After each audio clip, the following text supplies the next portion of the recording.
नमस्कार, स्वरूपात किचनमध्ये तुमच्या सर्वांचं खूप खूप मनापासून स्वागत. आजचा व्हिडिओ जो आहे तो खूपच युजफुल आणि इम्पॉर्टंट आहे. तर आज मी तुम्हाला दाखवते बेसिक व्हॅनिला केक.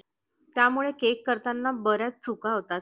म्हणजेच केक जेव्हा बेक होतो तेव्हा मध्येच बसतो, केकला डोम शेप येतो, चिकट होतो, खालून करपतो किंवा आतून कच्चाच लागतो. स्पॉन्ज ओलेच असतात आणि त्याचबरोबर लेयर्स करताना खूप साऱ्या क्रम्स पडतात. तर या सर्व प्रश्नांची उत्तरं मी या व्हिडिओमध्ये दिलेली आहेत. त्यामुळे स्टेप बाय स्टेप ही पद्धत आज मी तुम्हाला संपूर्ण इथे समजावून सांगितलेली आहे. तुम्हाला हा व्हिडिओ खूपच इम्पॉर्टंट आणि युजफुल ठरेल. त्याचबरोबर सगळ्यात इम्पॉर्टंट म्हणजे हा केक ओव्हनमध्ये बेक केलेला नाहीये. हा केक मी गॅसवर बेक केलेला आहे आणि गॅसवर केक कसा बेक करायचा, कशाप्रकारे बेक करायचा, हे मी सर्व इथे सांगितलेलं आहे. त्यामुळे व्हिडिओ शेवटपर्यंत पहा. मी सर्व इथे स्टेप बाय स्टेप पद्धत तुम्हाला दाखवलेली आहे. तर चला पटकन रेसिपीला सुरुवात करूया. जर तुम्ही चॅनल अजून सबस्क्राईब केलं नसेल तर पटकन सबस्क्राईब करून घ्या आणि तिथलं बेल आयकॉन क्लिक करायला अजिबात विसरू नका, जेणेकरून माझ्या सर्व व्हिडिओचे नोटिफिकेशन सर्वात पहिले तुमच्यापर्यंत पोहोचतील. तर चला रेसिपीला सुरुवात करूया. तर सर्वात पहिला आता इथे आपल्याला केकचा टिन जो आहे तो छान प्रकारे ग्रीस करून घ्यायचा आहे. जेणेकरून आपला केक व्यवस्थित डिमोल्ड होईल आणि अजिबात तुटणार नाही किंवा खाली चिकटणार नाही. तर इथे मी 5.5 इंच एवढा टिन घेतलेला आहे, तुम्ही बघू शकता. तर आता तुम्हाला इथे मी 2 प्रकारे दाखवते टिन कसा ग्रीस करायचा आणि बटर पेपरने कसा रॅप करायचा. तर इथे माझ्याकडे बटर पेपर नव्हता कारण मी नेहमी ऑइल आणि मैद्यानेच ग्रीस करते. पण तुम्हाला मी न्यूजपेपरवरती इथे दाखवते कशाप्रकारे तुम्ही करू शकता. तर सर्वात पहिले इथे आपल्याला असं चौकोन कापून घ्यायचं आहे. हे बघा अशा टिनच्या साहाय्याने बरोबर आपल्याला कट टू कट असा चौकोन व्यवस्थित असा कापून घ्यायचा आहे. त्यानंतर आपल्याला या चौकोनाला अशी मधून एक आहे ना फोल्ड मारायची. हे बघा जशी मी मारते तशी. त्याच्यानंतर अजून एक दुसरी फोल्ड मारायची आहे. हे बघा अशा प्रकारे व्यवस्थित हे जे साइड्स आहेत ना हे एकसारखे असे चिकटले गेले पाहिजे. त्याच्यामुळे व्यवस्थित आपला टिन बरोबर ग्रीस होतो, म्हणजे बटर पेपर छान व्यवस्थित आतमध्ये लागतो. तर हे ना हे बघा दुसरी आता मी इथे फोल्ड मारलेली आहे. त्याच्यानंतर आता इथे आपल्याला तिसरा भाग सुद्धा असा फोल्ड करून घ्यायचा आहे. हे बघा अशा प्रकारे आता इथे आपले 3 फोल्ड जे आहेत ते बरोबर झालेले आहेत आणि टिनच्या ना एकदम मधोमधून हे बघा इथे आपल्याला हे असं टोक ठेवायचंय आणि बाकीचा जो खालचा भाग आहे ना तो आपल्याला व्यवस्थित असा छान मेजर करून घ्यायचा आहे. आपल्याला एवढा भाग जो आहे ना तो असा व्यवस्थित मेजर केल्याच्या नंतर हा आपल्याला एवढा भाग कट करून घ्यायचा आहे. तर हा आपल्याला असा थोडासा असा राउंड शेपमध्ये कट करायचं आहे. एकदम सरळ कट करायचा नाहीये. हे बघा मी तुम्हाला दाखवते. अशा प्रकारे आपल्याला थोडासा ना हे बघा असा थोडासा राउंड शेप घ्यायचा आहे. जेणेकरून आपला पेपर आहे ना व्यवस्थित असा टीनच्या आकाराचा व्यवस्थित होईल. जेव्हा आपण पेपर कट करतो तेव्हा तो खाली-वरती, वर-खाली असा कट होतो. त्याच्यामुळे हे बघा एकदम परफेक्ट राउंड जो आहे गोल, तो इथे आपला तयार झालेला आहे. आता आपण टिनमध्ये हा राउंड शेपचा बटर पेपर आहे हा टाकून घेऊयात. तर हे बघा थोडेसे एजेस जे आहेत ना, ते थोडेसे वरती येतात. चालतील, पण तुम्हाला जर नसेल चालत, तर काय करायचं, परत पेपर काढायचा. त्यानंतर आपल्याला पुन्हा तसाच पेपर व्यवस्थित असा फोल्ड करून घ्यायचा आणि वरतून जे आपण राउंड शेप केला होता, त्याला अजून थोडंसं कट करून घेऊया. जेणेकरून आपला पेपर आहे ना, एकदम बरोबर परफेक्ट खाली फक्त तळाशीच लागेल. तर हे बघा, आता इथे मी एजेस जे आहेत, ते कट करून घेतलेले आहेत आणि आता हे बघा, आपला पेपर आता व्यवस्थित आता इथे परफेक्ट बसेल, म्हणजे जास्त एजेस वरती येणार नाही. तर हे बघा खाली तळाशी पेपर व्यवस्थित बसलेला आहे आणि तुम्ही ह्या खाली थोडंसं ना तेल घालून हा बटर पेपर खाली स्टिक करायचा आहे तुम्हाला. तर आता मी तुम्हाला इथे दुसरी मेथड दाखवते, म्हणजे दुसरा प्रकार दाखवते. तर काय करायचं, टीनमध्ये आपल्याला थोडंसं असं तेल घालायचंय. फक्त आपल्याला ग्रीस करेपर्यंत, म्हणजे पुरेल तेवढंच आपल्याला असं तेल घालायचं ह्यामध्ये. तर हे बघा मी ब्रशच्या साहाय्याने असं ग्रीस करते. जर तुमच्याकडे ब्रश नसेल तर तुम्ही हाताने ग्रीस केलं तरी सुद्धा चालेल. साईडला जे एजेस आहेत, कारण का आपला केक जो आहे तो वरपर्यंत फुलतो, त्यामुळे तो व्यवस्थित डिमोल्ड झाला पाहिजे. म्हणून आता मी इथे हा केक सुद्धा हा टिन जो आहे हा व्यवस्थित सर्व साईडने ग्रीस करून घेते आणि आता ह्यामध्ये आपल्याला 1 चमचा एवढा मैदा घालायचा आहे. हे बघा मैदा घातल्याच्या नंतर आता हे आपल्याला मैदा सर्व साईडला असा टीन टॅप करता करता, म्हणजे असं हातावरती असा टॅप करायचा आहे आणि टॅप करता करता आपल्याला हा व्यवस्थित मैदा सर्व साईडला असा पसरवून घ्यायचा आहे. साईड सुद्धा सोडायची नाहीयेत. तर हे बघा तुम्ही बघू शकता मी कशा प्रकारे टॅप करते आणि मैदा सर्व साईडला असा फिरवून घेते. तर आपला इथे आता मैदा व्यवस्थित छान सर्व साईडला इथे टीनला लागलेला आहे. त्यानंतर आता इथे आपल्याला काय करायचं, हा जो एक्स्ट्राचा मैदा आहे ना, तो आता आपल्याला काढून घ्यायचा आहे. जेव्हा आपल्याला कळतं की आपला टीन व्यवस्थित ग्रीस झालेला आहे, तर हा मैदा आपण काढून घेऊयात एक्स्ट्राचा. तर हे बघा इथे आता आपला एक्स्ट्राचा मैदा काढलेला आहे आणि टीन पण छान ग्रीस झालेला आहे. तर ही पूर्वतयारी आपल्याला नेहमीच करून घ्यायची. आता आपण बघूया प्रेमिक्स. तर प्रेमिक्समध्ये आता इथे तुम्हाला ना एकदम ब्रँडचे प्रेमिक्स मिळतील, असे लूजमध्ये मिळतील आणि असे छोटे-छोटे पॅकेटवाले मिळतील. तर ह्याच्यावरती या पॅकेटमध्ये हे बघा सर्व इथे लिहिलेलं असतं. तर आता हे प्रेमिक्स जे आहे ते पॅकेटवालं जे दुकानदाराने बनवून ठेवलेलं आहे, हे ₹130 400 ग्राम एवढं प्रेमिक्स आहे. 240 पाणी घालायचं आणि 20 ml एवढं ह्याच्यामध्ये ऑइल घालायचं म्हणजेच तेल घालायचं आणि हे प्युअर व्हेज असतं. याच्यामध्ये कुठलाही मैदा वगैरे काहीही मिक्स नाहीये आणि जे तुम्ही लूजमध्ये वापरता ना, त्यामध्ये तुम्हाला मैदा वगैरे मिक्स मिळतो. त्याच्यामुळे असे पॅकेटवाले नाहीतर मग ब्रँडचं जे नाव असतं ते घेतलं तरी सुद्धा चालेल. तर हे व्हॅनिलाचं प्रेमिक्स आहे 400 ग्रामचं. आता मी तुम्हाला हे ग्रॅमचं मेजरमेंट दाखवलं. आता मी तुम्हाला कपचं मेजरमेंट दाखवते. आपल्याला केवढा केक बनवायचा आहे. तर आता इथे आपल्याला 200 ग्रॅमचा केक बनवायचा आहे. म्हणजे प्रेमिक्सच्या हाल्फ जी क्वांटिटी आहे त्याचा केक बनवायचा आहे. तर 200 ग्रॅम प्रेमिक्स इथे, तर इथे आपल्याला 1 कप आणि अर्धा कपच्या थोडंसं खाली एवढं मेजरमेंट घ्यायचं तर एवढा आपला इथे प्रेमिक्स 200 ग्रॅमचं झालेलं आहे.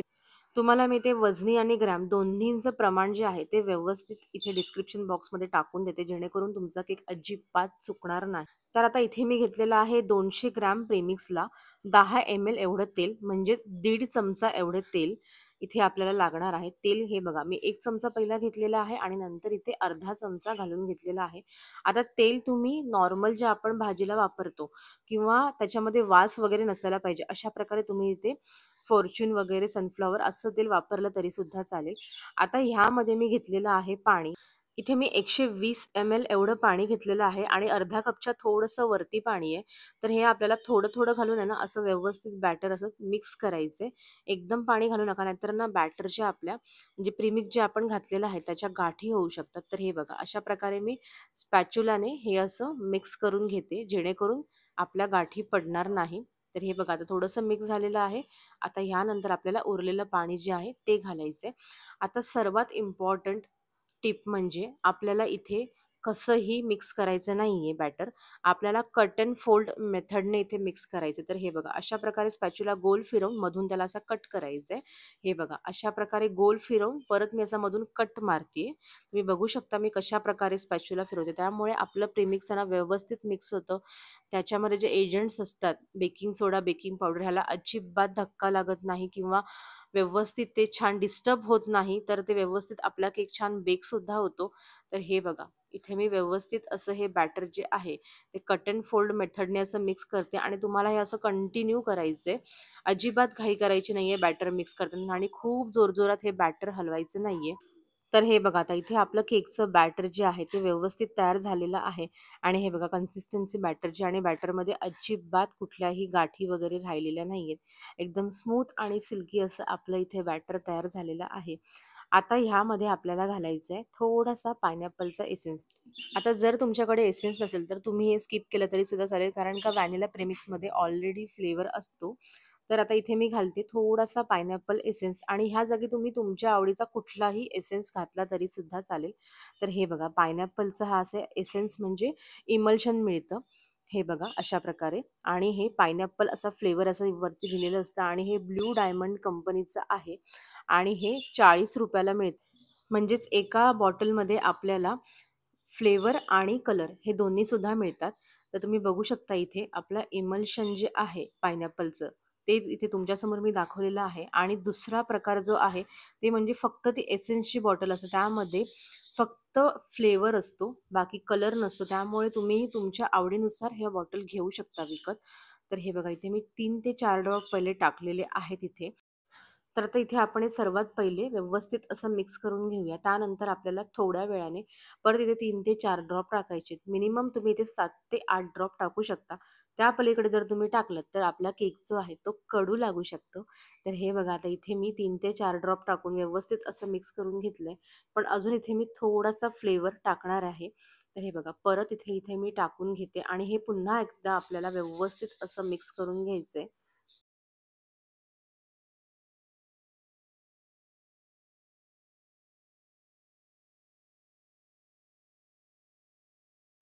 तर हे बघा, इथे आता आपलं बॅटर जे आहे ते इथे तयार झालेलं आहे आणि केकबद्दल सगळ्यात इम्पोर्टंट टिप मी तुम्हाला पुढे सांगणार आहे.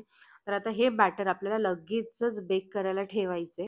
कारण ह्यामध्ये आपण पाणी घातलेलं आहे आणि ह्यामध्ये बेकिंग एजंट जे असतात म्हणजे बेकिंग पावडर, बेकिंग सोडा ते ऑलरेडी इथे ॲक्टिव्ह झालेले आहेत. म्हणजे ॲक्टिव्ह व्हायला सुरुवात झालेली आहे.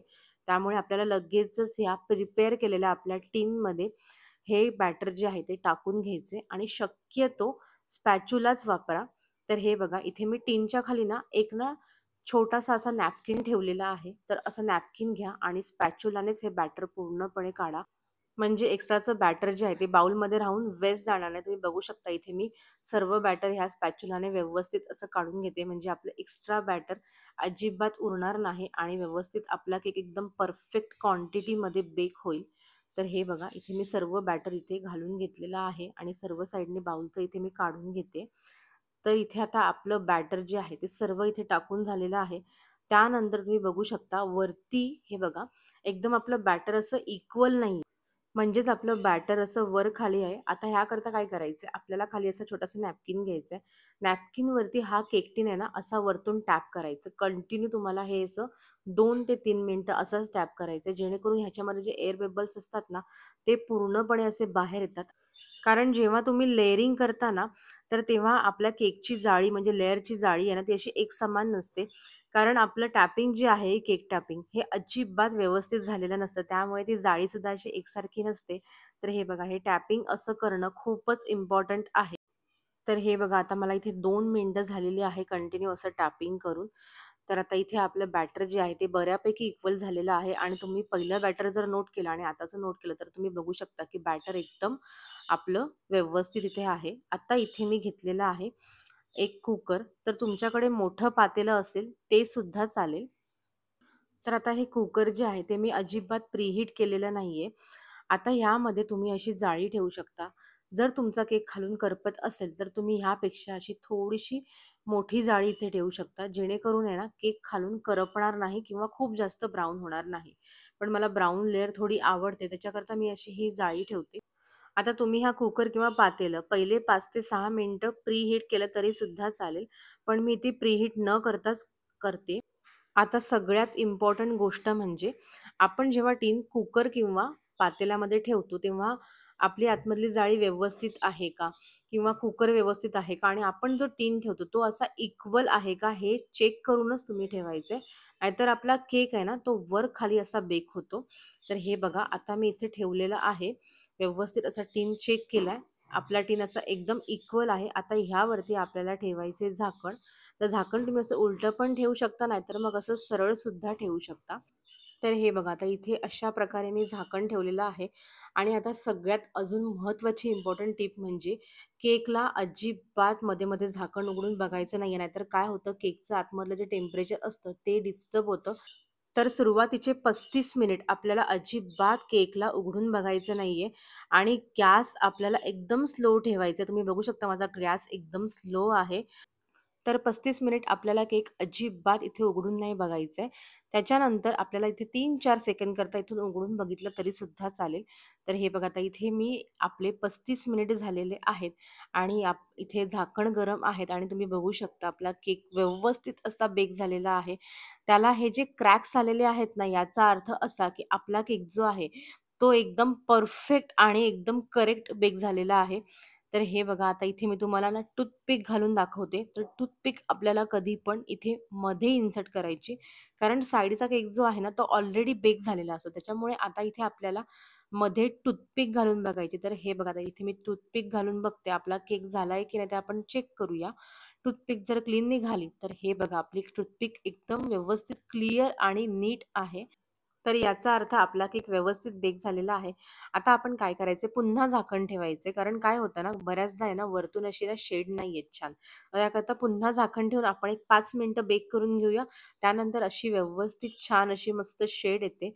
तर हे बघा, इथे आता आपला केक बेक झालेला आहे आणि इथे मी गॅस बंद केलेला आहे आणि केक आपल्याला इथे आता पुढच्या गोष्टीसुद्धा खूप लक्षात ठेवायच्या आहेत. केक आपल्याला इथे लगेचच कुकर किंवा पातेल्यामधून बाहेर काढायचा आहे. जेणेकरून आहे ना, त्याला अजिबात मॉइश्चर सुटणार नाही आणि आपला केक व्यवस्थित असा कोरडा आणि छान त्याची लेयरिंग पडेल, म्हणजे चिकट असा आपला केक होणार नाही. तर आता इथे मी हा केक जो आहे ना, तो कुकरमधून बाहेर काढून घेते. आणि हा जो केक आहे ना, हा मी केक गॅसवरतीच बेक केलेला आहे. अजिबात ओव्हनमध्ये बेक केलेला नाहीये. जर मी ओव्हनमध्ये बेक केला असता, तर वरतून अजून डार्क अशी ब्राउन शेड आली असती. पण इथे बघा, पाइनएपलचा जो ओरिजिनल येलो कलर आहे, तोच इथे शेड आलेली आहे. म्हणजे जास्त अशी एक्स्ट्रा अशी शेड नाही आलेली. त्याच्यामुळे हा केक जो आहे, तो गॅसवरतीच इथे बेक केलेला आहे. आता पुढची टिप म्हणजे आपल्याला हा केक थंड करून घ्यायचा आहे सर्वात पहिले तर. तर थंड आपल्याला हॉलमध्ये न्यायचा आहे हा केकला. म्हणजे जिकडे अशी गरम वाफा वगैरे नसेल, तिकडे किचनमधून बाहेर काढायचा आणि आपल्याला नॉर्मल रूम टेम्परेचरला हा केक व्यवस्थित असा थंड करून घ्यायचा आहे. म्हणजे कुठलीही जबरदस्ती करायची नाही, की आपण फॅन लावतोय आणि फॅनच्या खाली केक ठेवतोय. तर असं अजिबात करायचं नाहीये. तर हे बघा, थंड आता आपला केक झालेला आहे. तर थंड म्हणजे काय? आता थोडंसं ना असं कोमट असला पाहिजे केक, म्हणजे जास्त पण अति थंड नको. म्हणजे असा हाताला असा खालून असा थोडासा कोमट लागला पाहिजे, जेणेकरून आपल्याला केक व्यवस्थित असा डिमोल्ड होईल. तर चला आता आपण केक पटकन डिमोल्ड करून घेऊया. तर आता इथे मी एक घेतलेली सुरी, आपली घरातली जी पण सुरी असते ती आता इथे आपण घ्यायची आणि त्याचा पुढचा पाग नाही घ्यायचा आहे. मागच्या साईडने हे बघा, अशी सुरी ही अशी गोल-गोल फिरवत जायची, जेणेकरून केकचे जे साइड्स असतात ते सर्व साइडला असे हळू मोकळे होतात. तुम्ही बघू शकता मी कशाप्रकारे इथे गोल-गोल फिरवते. आणि जर केक आपण आहे ना बऱ्याचदा असा ना असाच टीनमध्ये ठेवला, तर काय होतं, केक खालून ना ओला राहतो, चिकट होतो आणि त्यामुळे आपण जेव्हा लेयरिंग करतो तेव्हा त्याचे क्रम्स पडतात आणि केक व्यवस्थित डिमोल्ड होत नाही. तर आता हे बघा, तर आता इथे मी घेतलेलं आहे एक कूलिंग रॅक, माझ्याकडे आहे, कारण का मला नेहमी केकच्या ऑर्डर असतात. त्याच्यामुळे मी हे सर्व घेतलेलं आहे. तुमच्याकडे जर नसेल तर तुम्ही ही जाळी घेतली तरी सुद्धा चालेल. तर हे बघा, जाळीवरती डायरेक्ट तुम्ही टीन ठेवायचं आहे. पण मी ते कूलिंग रॅकवरती ना हा केक ठेवते असा. तर हे बघा, टीन ठेवलेला आहे आणि काय करायचं आपल्याला थोड्या वेळानंतर ह्या कूलिंग रॅकवरती आपल्याला टीन काढायचं आहे, म्हणजे केक काढायचा आहे आपल्याला. तर टीन असा उलटा करायचा आहे आणि वरतून असा टॅप करायचा आहे, जेणेकरून जे खालची जी तळाची बॉर्डर असते, म्हणजे जाळी असते केकची, ती पूर्णपणे निघते. तर हे बघा, अशा प्रकारे मी टीन टॅप करते आणि केक आपला केवढा सुंदर निघालेला आहे, अजिबात तुटलेला नाहीये आणि कलर सुद्धा बघा, गॅसवरतीच केलेला आहे हा केक आणि केवढा कलर एवढा सुंदर आलेला आहे. तर हे बघा, अशा प्रकारे मला ही ब्राउन जी शेड आहे ना, ती खूप आवडते. तर आपली केकला मस्त छान शेड आलेली आहे आणि केक आपला अजिबात डिमोल्ड करताना तुटलेला नाहीये. तुम्ही बघू शकता केवढा सुंदर असा इथे आपला केक बेक झालेला आहे. आता तुम्ही इथे 2 प्रकारे केक कट करू शकता. एक तर तुम्हाला जर बर्थडे केक करायचा असेल, तर तुम्ही इथे लेयरिंग करू शकता. तर इथे मी केक नाईफ घेतलेली आहे. तर इथे तुम्हाला हा जो छोटासा असा डोम शेप आलेला आहे ना, एकदम थोडासाच, तो आपल्याला असा थोडासा वरतून हलकासा कट करून घ्यायचा आहे आणि तो तुम्ही मध्ये नंतर केकमध्ये कुठेही ॲडजस्ट करू शकता. तर हे बघा, अशा प्रकारे पण मी इथे स्लाइसमध्ये केक कट करून घेणार आहे. तर हे बघा, अशा प्रकारे आता मी ते नाईफ टाकते आणि तुम्ही बघू शकता मी नाईफ कशी फिरवते. एकदम दाबत नाहीये. तिला अशी ना वर-खाली करत-करत हे बघा, अशा प्रकारे केक कापून घेते. तर आपला केवढा सुंदर असा इथे केक लगेचच कापला जातोय आणि तुम्ही आता बघू शकता आपली जाळी केवढी मस्त आलेली आहे. एकदम एकसारखी अशी आपली इथे जाळी झालेली आहे आणि केकसुद्धा केवढा स्पंजी आणि एकदम कापसासारखा झालेला आहे. तर आज मी तुम्हाला इथे बेसिक व्हॅनिला केक दाखवलेला आहे. जर तुम्हाला आजचा व्हिडिओ थोडा तरी युजफुल वाटला असेल, तर प्लीज माझ्या व्हिडिओला एक लाईक, शेअर, सबस्क्राईब करा. जेणेकरून मी तुमच्यापर्यंत अजून नवीन-नवीन रेसिपी आणायला मोटिव्हेशन मला सुद्धा मिळेल. आणि तुमचे अजूनही काही प्रश्न असतील, तर तुम्ही मला कमेंट सेक्शनमध्ये विचारू शकता. मी तुमच्या प्रत्येक कमेंटला नक्की रिप्लाय करेन. तर चला, परत भेटूया अशा एका छान रेसिपीबरोबर. तोपर्यंत असंच स्वरूपाच किचनला बघत राहा आणि असंच छान-छान खात राहा.